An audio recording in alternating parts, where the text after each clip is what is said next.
नमस्कार दोस्तों, नमस्कार, सत श्री अकाल, आदाब। आज से हम लोग एक नया सेगमेंट स्टार्ट करेंगे और वो सेगमेंट है मॉडर्न हिस्ट्री। ओके, यानी 10-10 क्वेश्चन जो कि बूंद बूंद से सागर भरने वाला जो कॉन्सेप्ट है हमारा। और करंट भी मैं इसी तरह लेके आता हूँ 10-10 क्वेश्चन के लिए। और आज से हिस्ट्री भी स्टार्ट कर रहा हूँ इसी तरह के 10-10 क्वेश्चन। और मोस्ट इंपॉर्टेंट क्वेश्चन है, अगर आप देखें तो बहुत ही बेहतरीन तैयारी हो जाएगी। इसके साथ साथ उसमें टिप्पणियाँ भी होंगी, वो भी आपके लिए बहुत ही कारगर साबित होती हैं।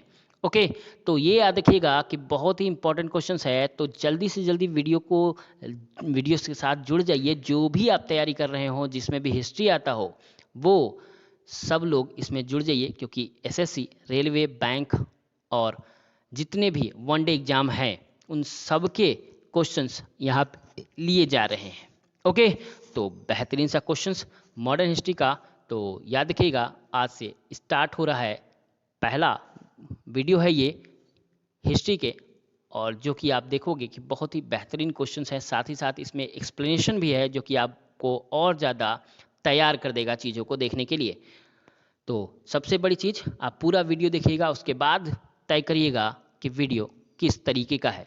ओके, तो मॉडर्न हिस्ट्री है, याद रखिएगा मॉडर्न हिस्ट्री। और आजकल सबसे ज़्यादा क्वेश्चन भी मॉडर्न हिस्ट्री से ही आ रहे हैं, यानी आधुनिक भारत इतिहास और स्वतंत्रता संग्राम के प्रश्न है यार यहाँ पे एमसीक्यू के। तो सबसे पहला क्वेश्चन है, स्वतंत्रता संग्राम के दौरान रविन्द्रनाथ टैगोर ने किसके विरोध में अपनी नाइटहुड की उपाधि त्याग दी थी?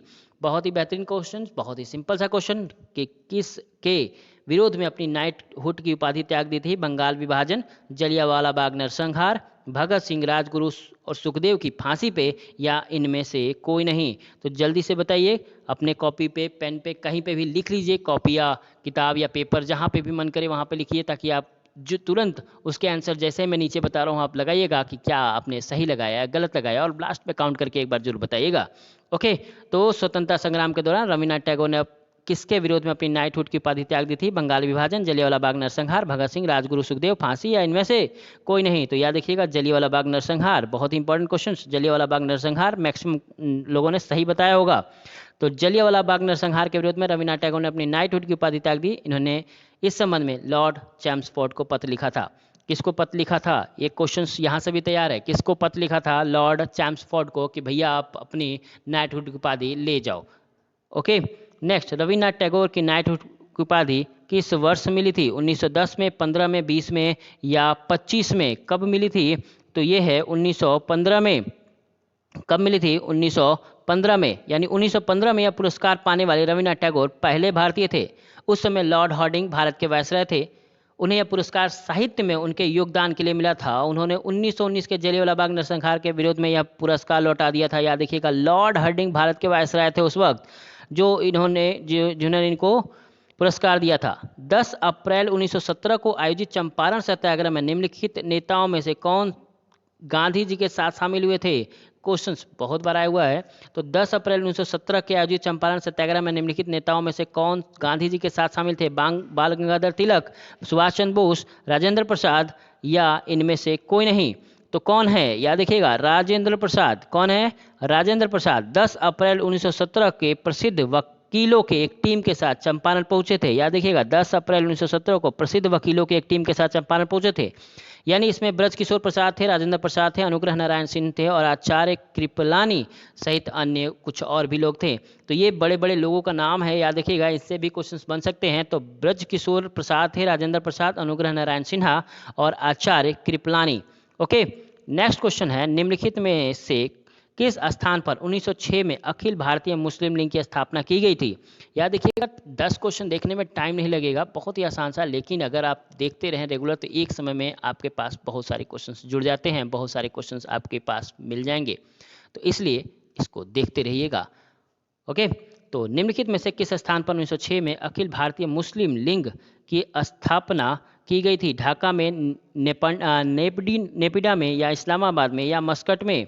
कहाँ किया गया था? तो वह है ढाका में। ओके, ढाका में। तो अखिल भारतीय मुस्लिम लीग के जड़ें 1906 में ढाका में थी। यह अलीगढ़ आंदोलन से उभरा, जिसका गठन मूल रूप से मुसलमानों की आधुनिक शिक्षा को बढ़ावा देने के लिए किया गया था। भारत और पाकिस्तान के राजनीतिक संगठन मुस्लिम लीग की स्थापना 1906 में आगा खां तृतीय द्वारा अखिल भारतीय मुस्लिम लीग के रूप में की गई थी। इसका मुख्य उद्देश्य भारत में मुसलमानों के राजनीतिक अधिकारों की रक्षा करना है। ओके, तो ये मुस्लिम लीग की स्थापना थी।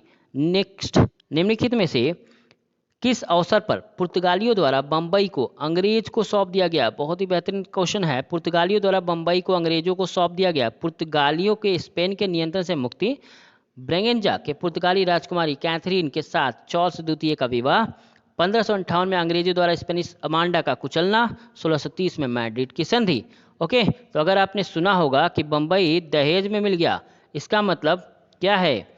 इसका मतलब है कि ब्रेगेंजा के पुर्तगाली राजकुमारी कैथरीन के साथ चार्ल्स द्वितीय का विवाह हो गया। ओके, यानी पुर्तगाली राजकुमारी कैथरीन के साथ चार्ल्स द्वितीय का विवाह पुर्तगालियों द्वारा बंबई के अंग्रेज को सौंपने का अवसर था। दहेज के हिस्से के रूप में 21 सितंबर 1968 को 27 मार्च 1968 के रॉयल चार्टर के अनुसार 10 पाउंड के वार्षिक किराए पर बंबई को चार्ल्स द्वितीय के से ब्रिटिश ईस्ट इंडिया कंपनी को हस्तांतरित कर दिया गया। ओके, यानी 27 मार्च 1968 के रॉयल चार्टर के अनुसार 10 पाउंड की वार्षिक किराए, या देखिए अपने ही देश के लिए खुद ही किराया ले रहे हैं वो, यानी 10 पाउंड के वार्षिक किराए पर बंबई के चार्ल्स द्वितीय से ब्रिटिश ईस्ट इंडिया कंपनी को हस्तांतरित कर दिया गया है। नेक्स्ट, भारतीय राष्ट्रीय कांग्रेस के गठन के समय भारत का गवर्नर जनरल कौन था? Lord Chelmsford, Lord Dalhousie, Lord Dufferin, या इनमें से कोई नहीं? बहुत ही बेहतरीन सा क्वेश्चन, बहुत ही आसान सा क्वेश्चन है ये कि उस समय भारत का गवर्नर जनरल कौन था? तो वो थे लॉर्ड डफरिन। कौन थे?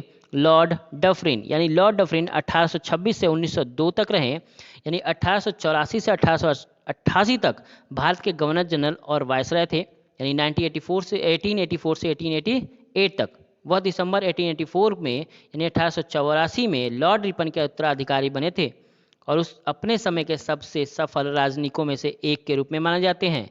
1885 में ए यो हुम, ये भी क्वेश्चन आया हुआ है, द्वारा भारतीय राष्ट्रीय कांग्रेस की स्थापना और 1885 का तीसरा आंग्ल बर्मा युद्ध उनके काल की दो महत्वपूर्ण घटनाएं हैं। याद रखिएगा, आंग्ल बर्मा युद्ध भी इन्हीं के काल में हुआ था, तीसरा, और कांग्रेस की स्थापना भी।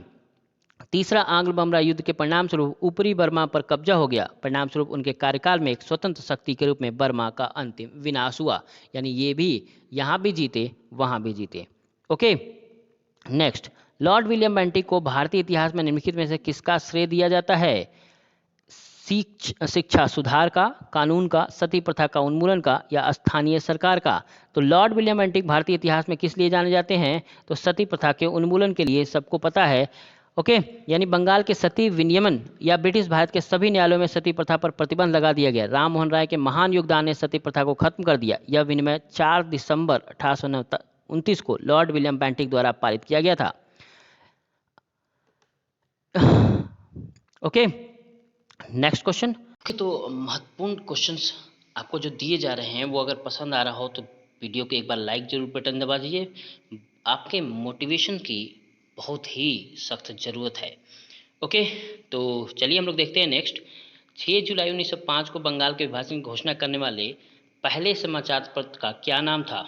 स्वराज, संजीवनी, कालांतर, या आनंद बाजार पत्रिका? ओके, तो बहुत इंपॉर्टेंट क्वेश्चन, पेट के नज़रिए से तो बहुत ही इंपॉर्टेंट क्वेश्चन है, याद रखिएगा। तो 6 जुलाई 1905 को बंगाल के विभाजन की घोषणा करने वाले पहले समाचार पत्र का क्या नाम था? तो वो था संजीवनी। क्या नाम था? संजीवनी। ओके, यानी वर्ष 1883 में यानी 1883 में कृष्ण कुमार मित्रा ने संजीवनी नाम से अपनी बंगाली पत्रिका शुरू की। यह 6 जुलाई 1905 को बंगाल के विभाजन की घोषणा करने वाला पहला समाचार पत्र था।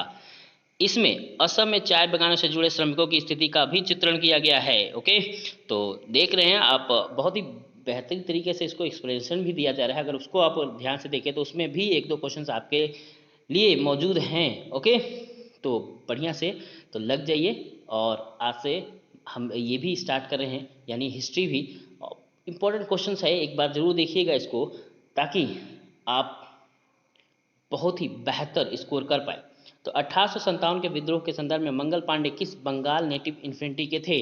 बहुत इंपॉर्टेंट क्वेश्चन है, बहुत इंपॉर्टेंट क्वेश्चन है। एसएससी में भी कितनी बार आ चुका है, तो 32, 34, 36 या 38 किस में है?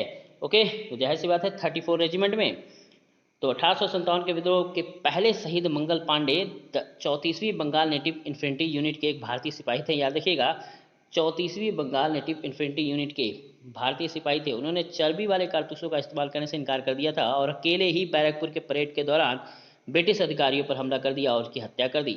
बाद में इन्हें गिरफ्तार कर लिया गया और 8 अप्रैल 1857 को, याद रखिएगा 8 अप्रैल 1857 को बैरकपुर में फांसी दे दी गई। जिस रेजिमेंट में वह थे उसे भंग कर दिया गया और विद्रोह को दोषी सिपाहियों को दंडित किया गया और यहीं से स्टार्ट हुआ 1857 की क्रांति। और आज का लास्ट क्वेश्चन, कोयम्बटूर में 1857 के विद्रोह का नेतृत्व किसने किया था? तो 10-10 क्वेश्चन देख के बहुत सारे क्वेश्चन हो जाएंगे, तो आप एक बार इसको अच्छे से पढ़ने का कोशिश जरूर करिएगा और आपके पेट एग्जाम से तो बहुत इंपॉर्टेंट है। ओके, तो कोयम्बटूर में 1857 के विद्रोह का नेतृत्व किसने किया था? दीपूजी राणा, सुरेंद्र साई, मूलबागम स्वामी या राव तुलाराम? ओके, तो कौन है मूलबागम स्वामी? तो मूलबागम स्वामी के नाम से जाने जाने वाले एक सन्यासी ने कोयम्बटूर में 1857 के विद्रोह का नेतृत्व किया था। उन्होंने अपने भक्तों को उपदेश दिया कि ब्रिटिश शासन को समाप्त किया जाना चाहिए। अंततः लोगों को अंग्रेजों के खिलाफ भड़काने के कारण उन्हें ब्रिटिश सेना ने गिरफ्तार कर लिया। ओके, तो ये थे टॉप 10 क्वेश्चंस जो कि आपके रिलेटिव एग्जाम से बहुत इंपॉर्टेंट है, यानी पेट, एसएससी और रेलवे, इन तरह के जितने भी वनडे एग्जाम हैं जिसमें हिस्ट्री आते हैं, इसी तरह के क्वेश्चन बार बार बन रहे हैं और स्पेशली पेट के लिए है। ओके, तो आज के लिए इतना ही। धन्यवाद, नमस्कार। और जल्दी से शेयर कर दीजिए जो भी तैयारी कर रहे हैं स्पेशली पेट के लिए और एसएससी के लिए, तो लग जाइए बिल्कुल। चलिए आज के लिए इतना ही, धन्यवाद, नमस्कार।